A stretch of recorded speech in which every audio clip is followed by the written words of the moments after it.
Hello, blood children of God, glory to the Lord. It's me, Grace Ajude. நீங்க எல்லாரும் சந்தோஷமா இருக்கீங்களா? நான் ரொம்ப சந்தோஷமா இருக்கேன். ஏன்னா இப்ப நான் பேச போற டாபிக் ஆவின் கனியான சந்தோஷத்தை பத்தி. The joy. As a human being நம்ம எப்போ சந்தோஷமா இருக்கோம்? நம்மளுக்கு ஏதாவது குட் நியூஸ் கேட்கும் போது, இல்ல நம்மளுக்கும் நம்மளை சுத்தி இருக்கவங்களுக்கும் ஏதாவது நல்லது நடக்கும் போது நம்ம சந்தோஷமா இருப்போம். ஆனா நம்மளுக்கு நல்லது நடக்கும் போது மட்டும் நம்ம சந்தோஷமா இருந்தா அது ஆவின் கனியானதா தெரியுதா?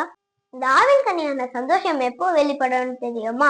பைபிள் சேஸ் பிலிப்பியர்ஸ் சாப்டர் 4:4 கர்த்தருக்குள் எப்பொழுதும் சந்தோஷமா இருங்க. எப்படி நம்ம கர்த்தருக்குள் எப்பவுமே சந்தோஷமா இருக்க முடியும்? நம்மளுக்கும் இருக்கிற ஐக்கியம் அதிகமாகும் போது நம்மளுக்கு ஒரு கான்பிடன்ஸ் லெவல் வரும். நம்மளுக்கு கர்த்தர் நம்பிக்கை ரொம்ப அதிகமாகும் போது இந்த ஆவின் கனியான சந்தோஷம் வெளிப்படும். இது மட்டும் இல்ல, இந்த நம்பிக்கை நமக்குள்ள இருக்கும் போது ஏசப்பா நம்மளுடைய எல்லா துக்கங்களையும் சந்தோஷமா மாற்றுவாரு.